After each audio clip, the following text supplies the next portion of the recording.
From the OG Living Studios in sunny South Florida via Nashville, Tennessee. Heard all over the world on the iHeartRadio network or wherever you get your streaming content. It's the Nashville Hype with your host, Paul King. The Nashville Hype is brought to you by Fantasy Song Pitch, a place where songwriters can pitch their songs to all their favorite artists, only at fantasysongpitch.com. You're listening to the Nashville Hype with my special guest, Mike Severson. He's the founder of Songwriter City. So tell me when you first came to Nashville. You were born and raised in Nashville, were you, or were you? No, I was not. I moved from Oklahoma. I'm from a small town outside of Tulsa. I did some radio in Tulsa for a while and moved in 1993 to Nashville. Were you a on-air talent guy, or were you kind of in the background? Because you seem to me, and it's crazy because I was thinking about this last night when I knew that you were going to be calling in, but I've known you for, it seems like forever. I remember Reed when she was just a little kid, and now she's like in her 7th year of college, you know?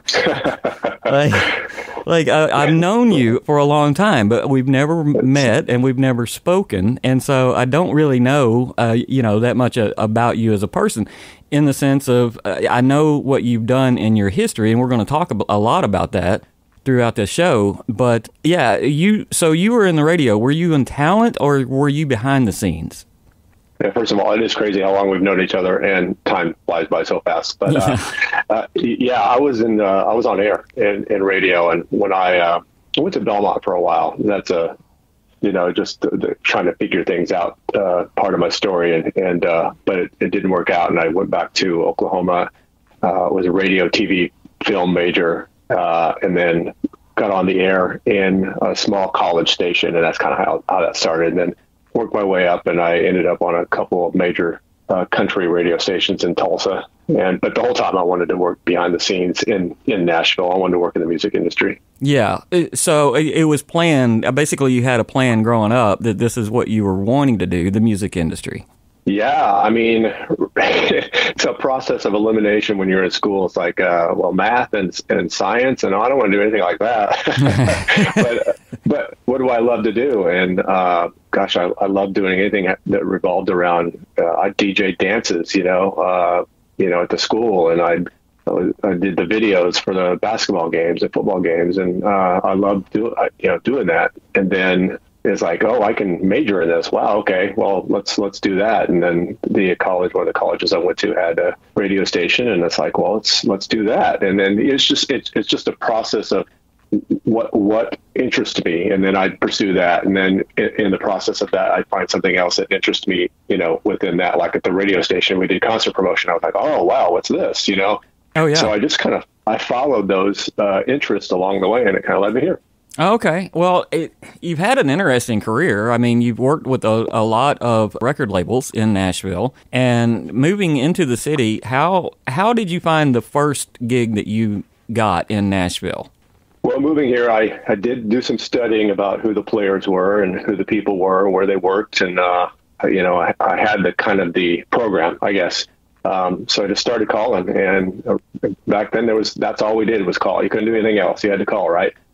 Right. And eventually, after a few months of being here, there was an opening at MCA Records, and it was actually Scott Borchetta who ended up hiring me for my first position at MCA, and went through the interview process and ended up, with a kind of an entry-level position, working in promotion, radio promotion. And I came from radio, and I was very familiar with that. I was very familiar with the charts, and I loved music and had a passion for it. And I guess he recognized that, and I appreciated him bringing me on, and that's kind of where it all started. Are you still friends with Scott in any way? I mean, do you keep in touch with him? I mean, he's obviously very successful with his labels and the things that he's done. Do you still talk to him from time to time? Not as much as I used to. I mean, where I am now, I feel like I'm kind of outside of the music industry in a way. And like you said, he's got his empire going on, and all the things that he's involved in, and we just really haven't kept in touch that much. It's really just a matter of you run into him every now and then, and saying hello. So it's that kind of relationship. How long were you with MCA? Just over 10 years. Oh, wow. Yeah, there through the heyday, it was fantastic. I mean, I really got spoiled when I was there. We were working, George Strait, Reba McEntire, Ben Skill, Trisha Yearwood, Leanne Womack, when they were all at the top of their game. Yeah. And we just really couldn't lose. And even the work projects that we had, like the Mavericks and Allison Moore and things like that, they were great artists. Yeah. So it was easy to work them because they put out great music. Yeah. And so nothing ever felt like, oh, man, I don't like this artist or I don't like this song. It was never. There was maybe one or two times when I was in MCA, and that's pretty remarkable for a decade there. So I really did get spoiled, and thought, well, this must be what all record labels are like, Yeah, you mentioned the Mavericks. I was in the studio with the Mavericks when they were recording one time, hanging out with Robert Reynolds, and it's one of my favorite stories of all time. But it ends at the end of the night at about 2 a.m. in Nashville with Robert going out to hail a cab, and it was obviously a wild day, but he stuck his two fingers out, and he just kind of shook his two fingers. He said, I'll get us a cab, okay. I didn't think he could do it, and he snapped his two fingers, and sure enough, a cab come rolling up as quick as you can aspire, really. I've got some great Maverick stories, and I can't repeat them, but they're great. Just trust me.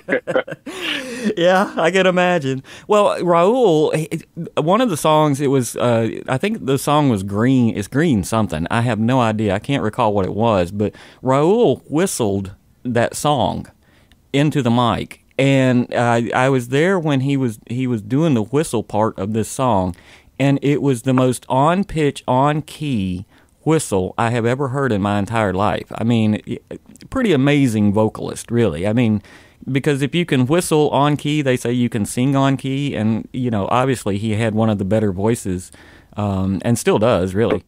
For sure, yeah, and he would do all that live. I mean, he's just amazing. Yeah, but you left after 10 years. You left MCA Nashville after 10 years, and what was the next process? You went to indie labels, is that correct?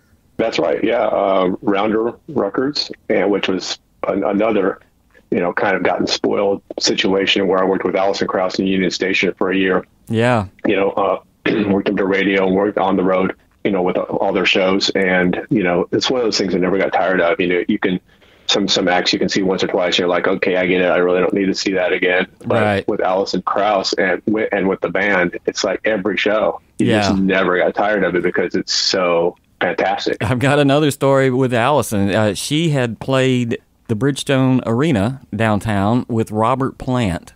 And I think it really was the very next day. I was standing in line at one of the coffee shops on West End, and Allison walks in. She's right behind me, and I'm like, hey, how you doing? And nobody in Nashville cared at the sense. You just played for 80,000 people, and then you walk into the coffee shop, and it's like, hey, how you doing? Oh, I'm having a good morning. Okay, that's great. And I was there to meet, actually, I was there to meet Reese Palmer, who I've had on this show. Right. Yeah, I was there to meet her, and Allison just shows up, but I'm thinking, man, she just played with Robert Plant last night, and it's a crazy town like that.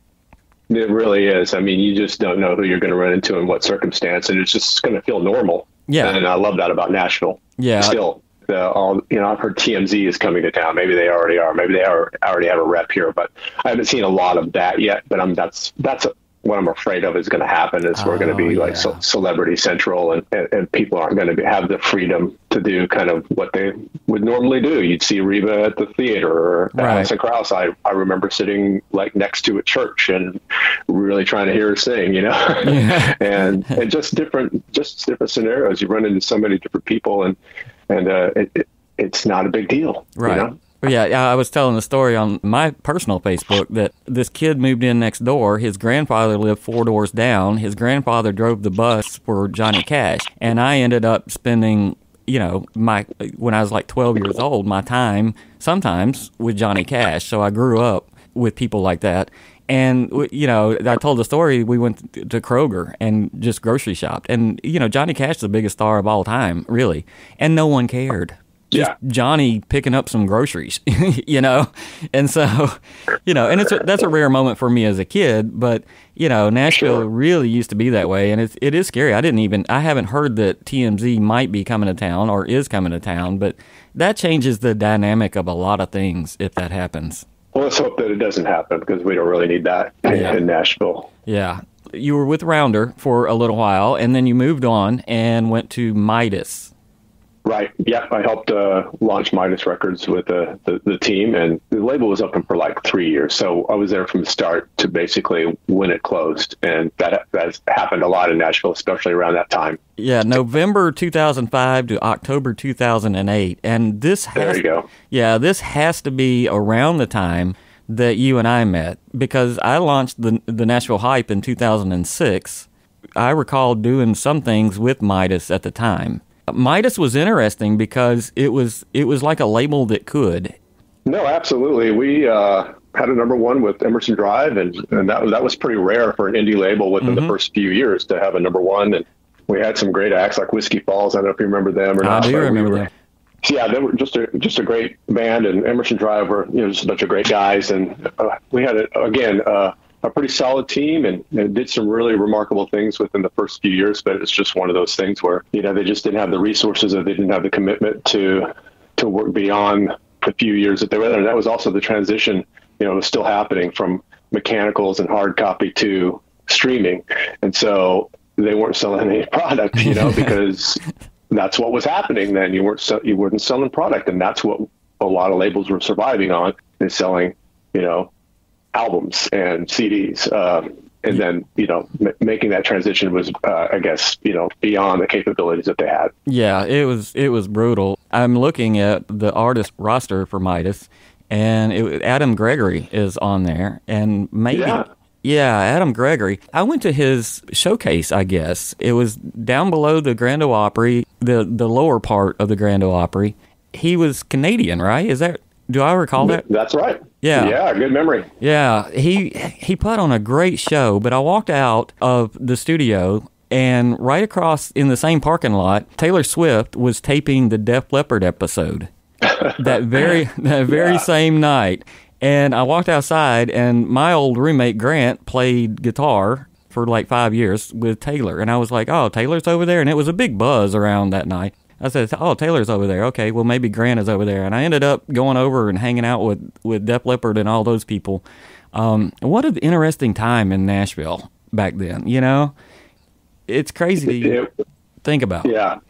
Yeah, it is. And that's when I was bouncing around, just trying to figure out, okay, what's going on? What's next? How do I get in front of this? And am I working with record labels? I'm not getting in front of this. That's what's happening, because I was depending on them to help me to get in front of it. And they were behind it, right? Because they missed it. And they're just now, feels like they're caught up, So yeah, it was a tough time. It was interesting. It was tough. It was challenging. It really was the process of kind of weeding out people who's going to stay in this for the long run, who really wants to work in the music industry, right? Yeah.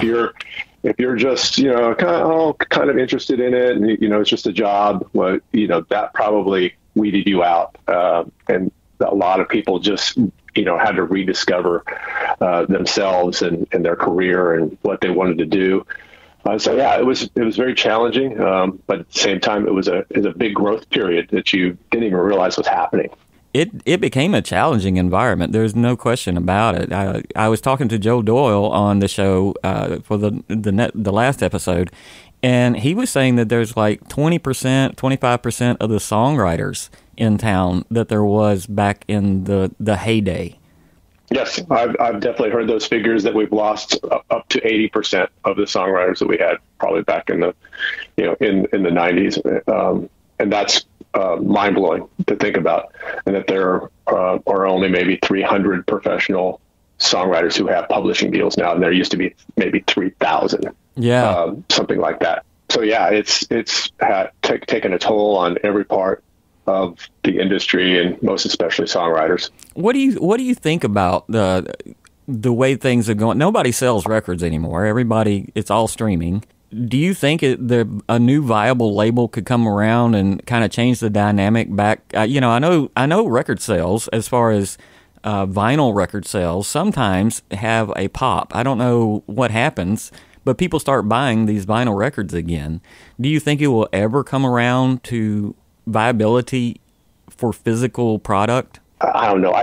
It's really hard to imagine that ever coming back again. I mean, the vinyl sales, I mean, it's a novelty for sure, but it's also specific formats. Americana is a big vinyl format. I don't know about country, maybe to some extent, but I personally, I love the vinyl that it's come back.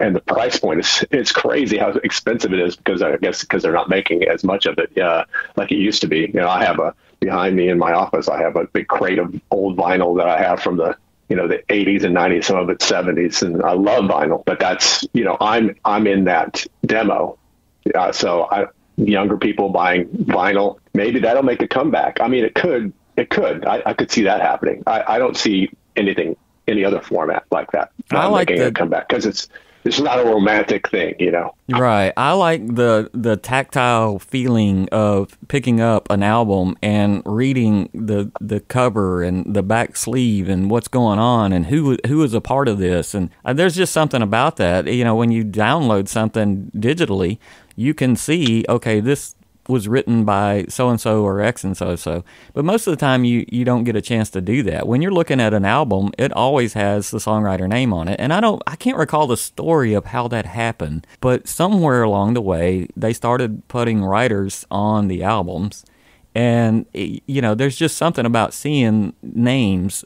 Okay, this song was written by so-and-so, so-and-so, and so-and-so. And I'm always surprised that there are so many people, songwriters and artists themselves, that say, I didn't know this, I could make a career out of writing songs.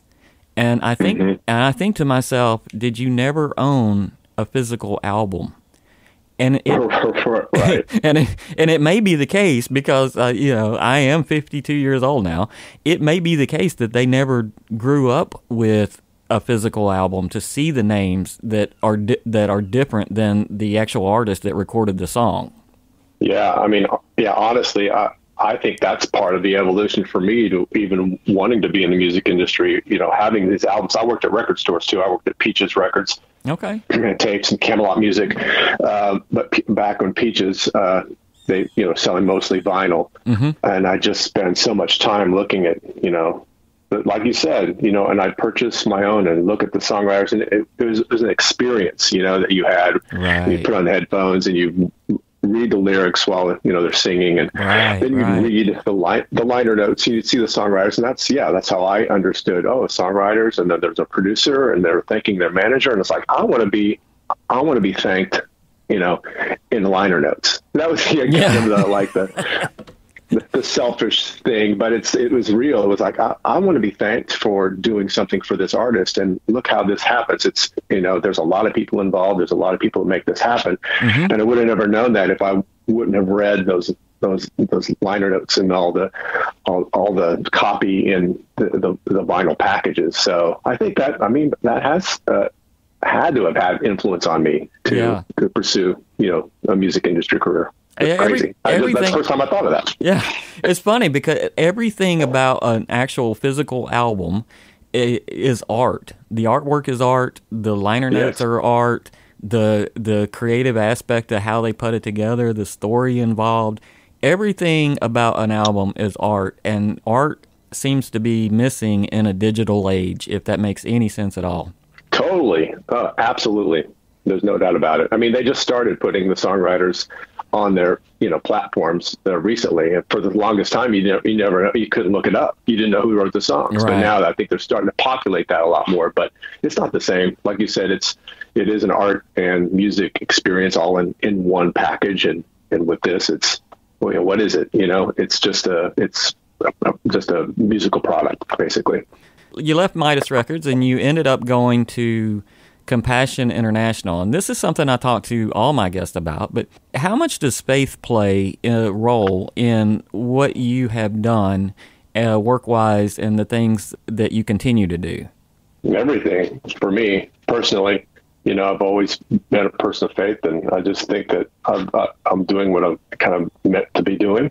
And it's because of my faith and this path that I'm on. In a way, it's just, it's something that's hard to explain, but it's played a huge role. And when I started Compassion, it just felt like a natural fit for what I was doing, because I'm working with artists, in marketing and promotion and what I was already doing in the industry. But then I'm also, making a difference, with children in poverty or families in poverty around the world. And that was super interesting to me.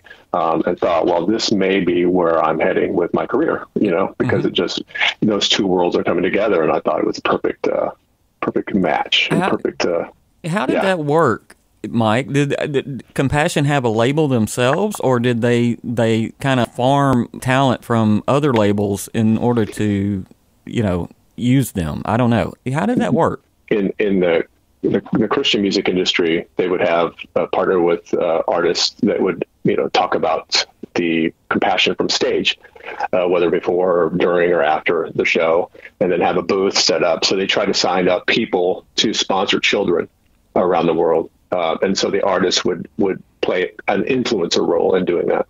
Okay. And so there was no recording, there was no music, there wasn't anything like that. So Compassion had a team already set in place, and they just brought me on as an independent contractor to help them with the country format. Oh, okay. Okay, I gotcha. Did you do the same thing with, later on, World Vision? That's right. The Compassion one, that came to an end, and then went over to World Vision, which does a very similar type of work around the world. I think they're even larger than Compassion, but they're both equally as amazing in what the work that they do. Yeah.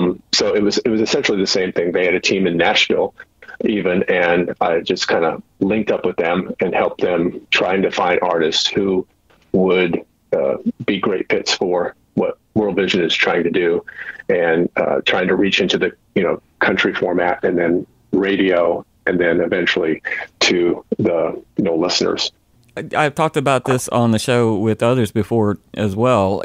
It's astounding to me how much gospel and or Christian music is in country music still, but I'm also kind of amazed that there's not as much as you would think. I put a show together for the Nashville Hype radio show, and it's the half-hour Jesus Hour. That's because I can only find about a half hour of music talking about Jesus. I mean, there's obviously spiritual songs or Christian-based songs or something of that nature, but, that actually explicitly come out and talk about Jesus.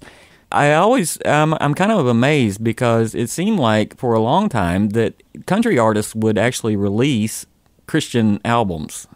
It doesn't seem popular anymore. Yeah, Carrie Underwood gave that a go here not too long ago. A gospel album, I think, is what she released. But yeah, it's not as prevalent as it used to be, and don't know why. But I think that Alan Jackson did one, and then I'm just trying to think who recently have released something like that. But you're right. Back in the 70s and 80s, there quite a few artists would release, or at least be part of a compilation. Right.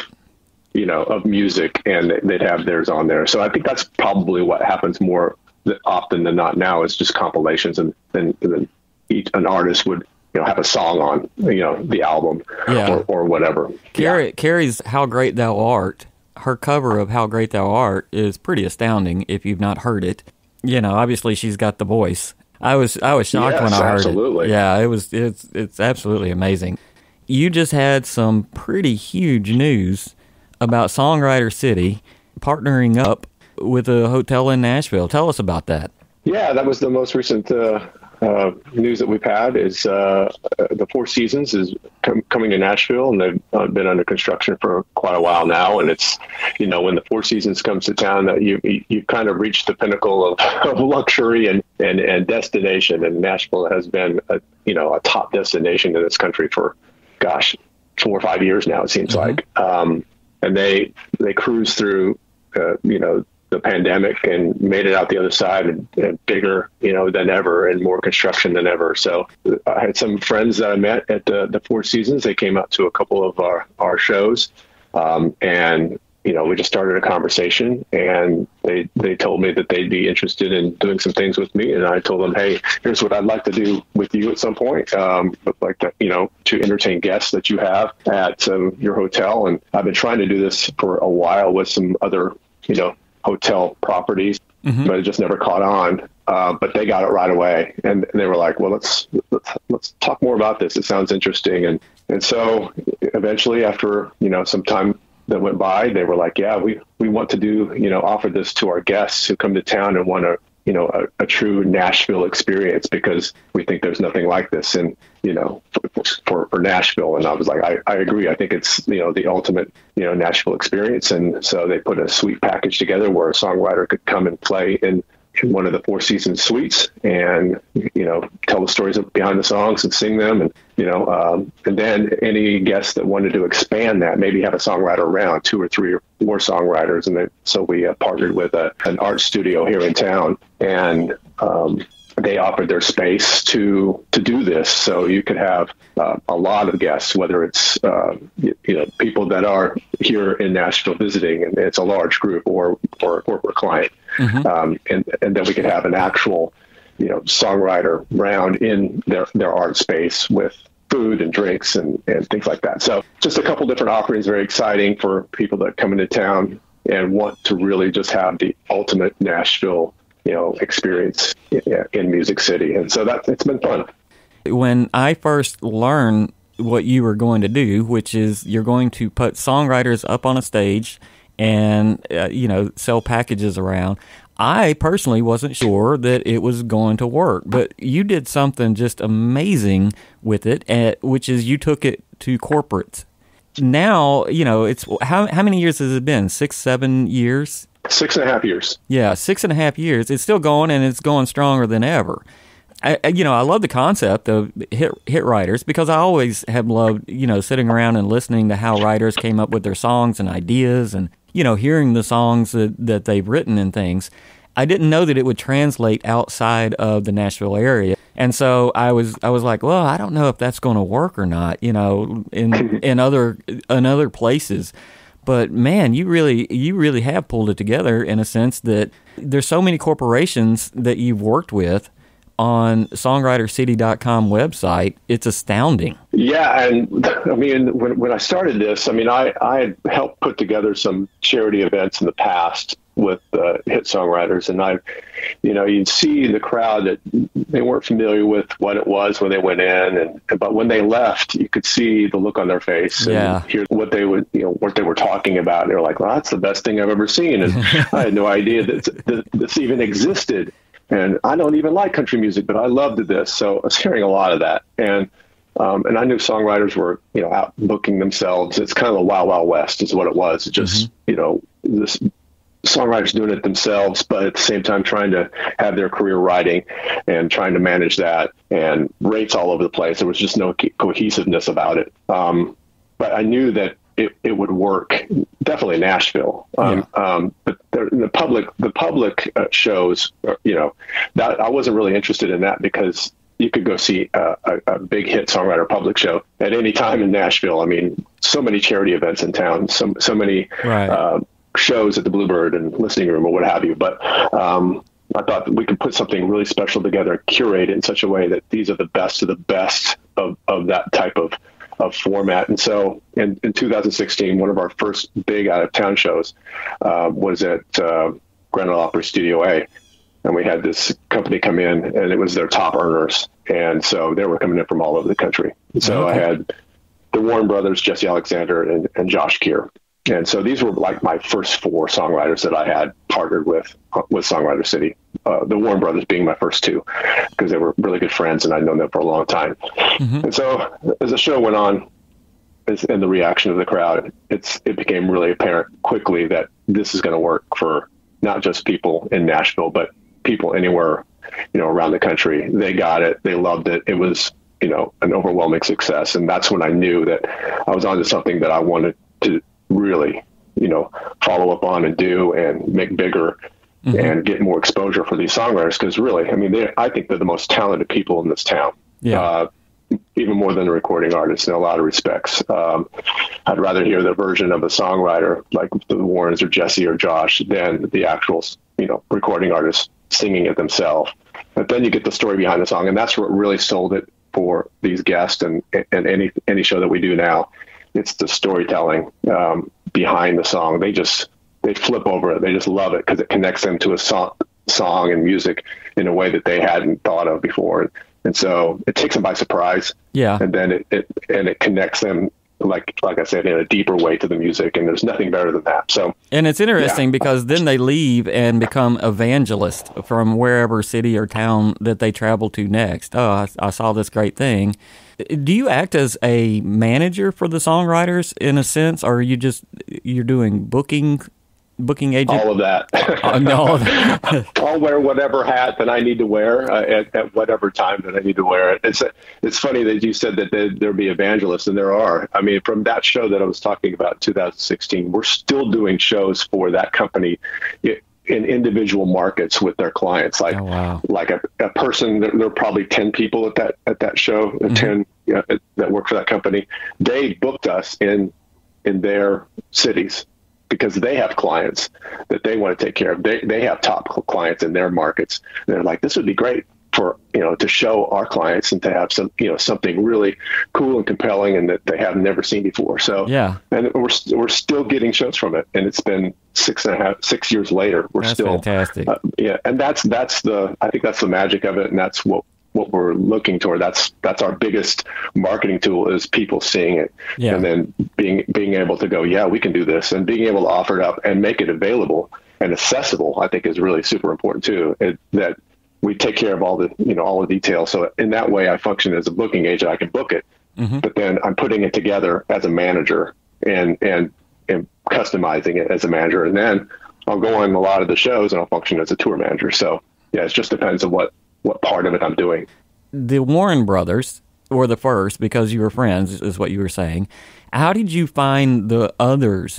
Was that also word of mouth, evangelizing? Hey, I've got this friend Mike. He's starting this thing, Songwriter City. How did these other names come about? Rhett Akins, Shy Carter, J.T. Harding. Yeah, I knew Rhett from my time at MCA and Decca. He was actually an artist then, so I worked That Ain't My Truck to radio. Okay, which is a crazy. It's a full circle thing there, man. That's just really crazy. And then just some of the other ones, I knew that Josh Keir was amazing live. And then I'd see some of them, and I knew that they had all the elements. And then the others that I didn't know, it was just a matter of being introduced to them by other songwriters, or other songwriters going, you need to really, partner with this songwriter because they have all the elements. And when I say elements, I mean a songwriter show to be successful, and we want it to be as magical. We want to recreate that magic every time. So, and that's really, it's like not only having hit songs, and you need recognizable songs to do this, and a lot of times, but also be an amazing storyteller. A lot of these songwriters are actual artists, and it used to be in the day that in the 90s, they would make you choose. Are you a songwriter or are you an artist? And you had no choice to be one or the other. But a lot of these, like I'm just looking at Jessie Alexander. I mean, who has a better voice than her, right? Right. So, you've got all the songwriters. Do all these songwriters, you said elements, they all have the element to do all the things that are necessary and not be boring. That's exactly right. I mean, songwriter, you want it to be magical, but you know what? If you have the wrong people in the room, it can be total crap, just like anything else, right? Right. So, and I think you're onto something for sure, because they have to have the ability to engage an audience and entertain an audience and connect to them, and that comes from entertaining. And a lot of these songwriters were formerly, as you said, recording artists. Jesse, the Warren brothers, Natalie Hemby, had pursued the label thing for a long time and knew how to entertain. And, there's just so many. I go down my list, and more than half, were aspiring recording artists at one time, and just realized, what? I can do this songwriting. I'm good at it. I'm going to make a career out of it. And I don't have to travel 250 days a year. And I get to stay at home, and I get to, have some privacy. And so all those elements, and they, and it worked out great for them. And I think I can't think of a better career if you're guaranteed success than being a songwriter. Yeah. Do you find there's a common element with the songwriters as far as, obviously they're all successful. You represent songwriters that have had 450 number one songs. What is the common element? Have you found one, or would you know one?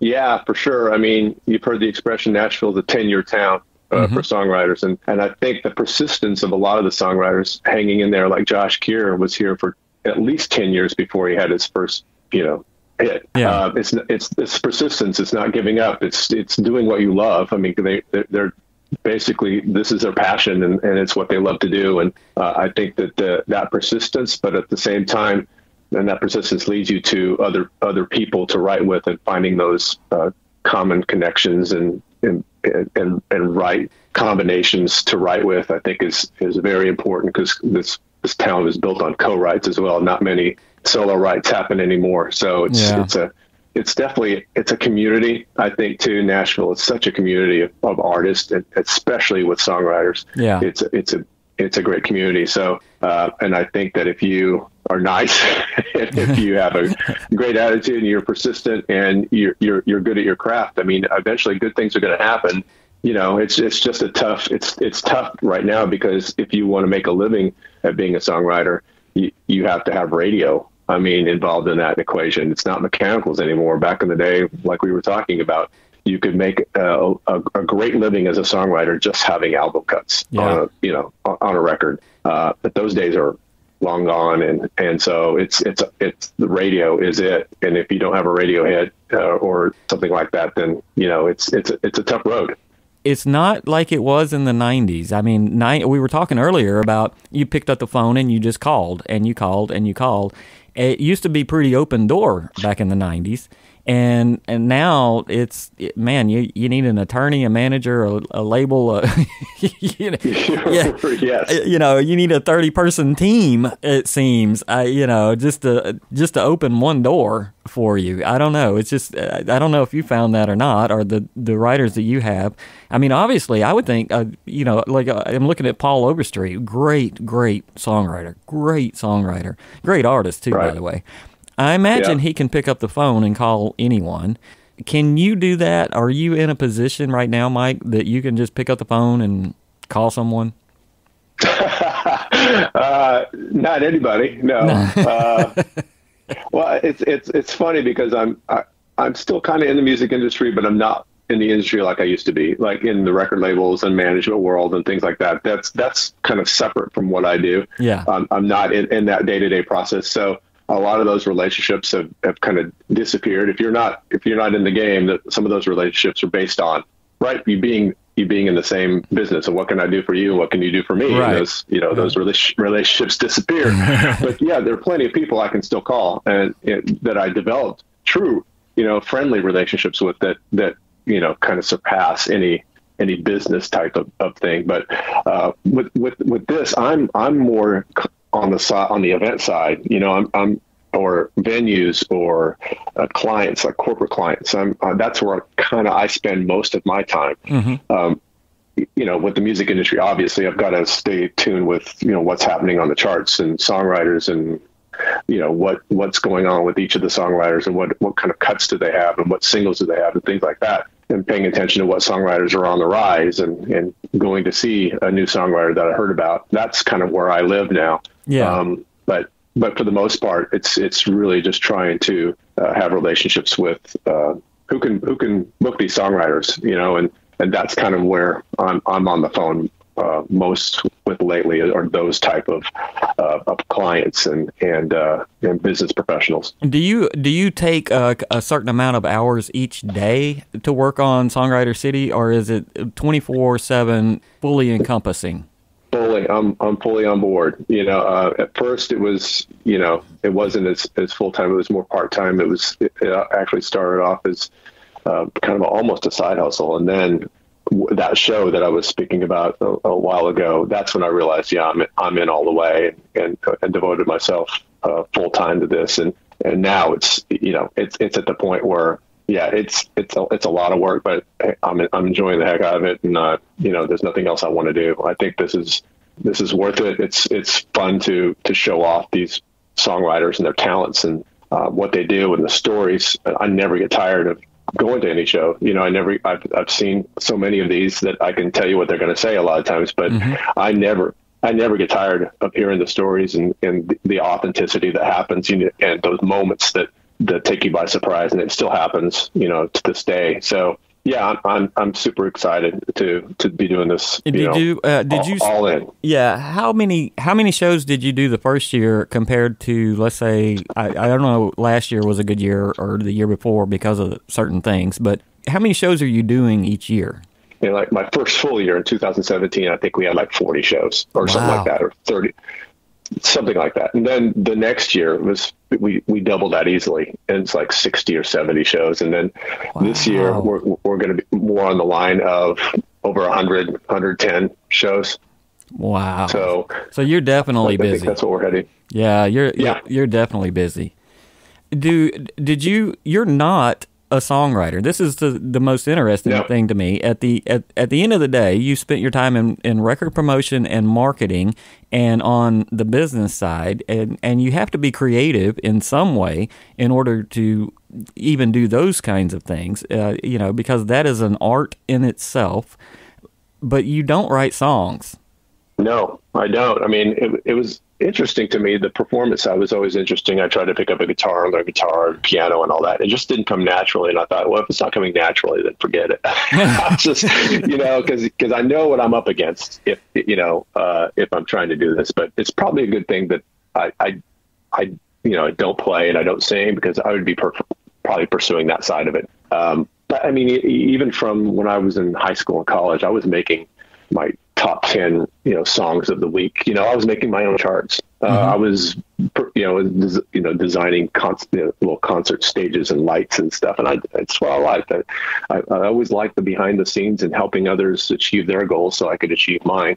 But yeah, and even in it, there's a temptation to go, okay, well, yeah, you could do this, but it's like, no, I need to stay in my lane, because this is what I'm here for, and this is what I'm good at.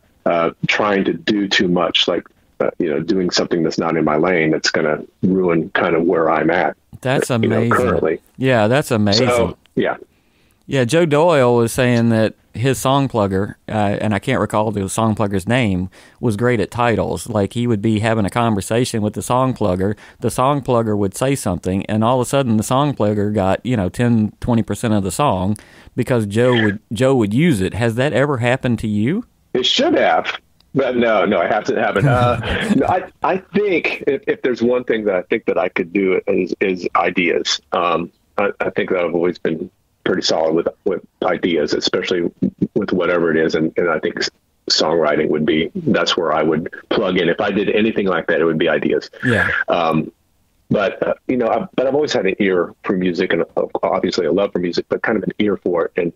And so that's where I think if I have a talent in the music industry, that's kind of where it is. It's like, I understand it. I have an ear for it. And what can I do to help make it more, widely known and more popular? And that's kind of what I'm doing with the songwriters, is, taking their talent, taking their, profession and showing it out to the world. And that's really what I love more than anything else, is being able to do that for other artists. And that's why I moved to Nashville. I mean, originally that's why I moved to Nashville, is to work with artists. And I think that as, MCA was great rounder. And then as I started jumping around labels, I got further and further away from what I loved and why I moved here. And then you're at a place, and like we were talking about, it was a challenging time. Well, part of that challenging time was like, what's happening right now? Why am I here? What am I doing? I'm not doing anything that I want to do. And it's taking me further away from the whole reason I'm here. So I think the Songwriter City, doing this has brought me back to full circle again to why I moved to Nashville. And I think that's why it's reignited a passion in me and to be able to want to do this and enjoy doing it and being on fire about it. So yeah, I think that's a big deal for me, is being directly connected to the music and an artist in a special way. if someone wants to book Songwriter City in one of their cities or towns or corporate events or something of that nature, it's pretty easy to do, right? And they can do it all over the nation. Right. That's exactly right. And we want to make it as easily accessible as possible. And a lot of what we do is customize and curate to their demographics, their needs, their budget, that type of thing. And so we take care of all the details and then give them the best possible, songwriter show. And yeah, they can reach out to us, Mike at songwritercity.com. Check out our website, songwritercity.com, or any of the socials. But gosh, we love to go out of Nashville and give them, what we call a VIP Nashville experience. But what it really is, it's a VIP music experience. If people love music and people love storytelling and they love to laugh and they love to connect to music and songs, then, this is the quintessential experience for that. And so we love going anywhere around the country. Mike, I appreciate you coming on the Nashville Hype. I appreciate your time, and I'm just really proud of you. And it's really nice to actually talk to you for the first time in all of our however many year history. Man, I agree, Paul, and I appreciate you asking me to come on. It's been an honor to do it. And yes, let's stay in touch and be connected. I think that's important. You've been listening to the Nashville Hype Podcast. I'm your host, Paul King. You can find us at thenashvillehype.com. We're on all the socials, and the podcast can be heard on Apple, Spotify, Google, iHeart, and many other places. Thank you so much for tuning in.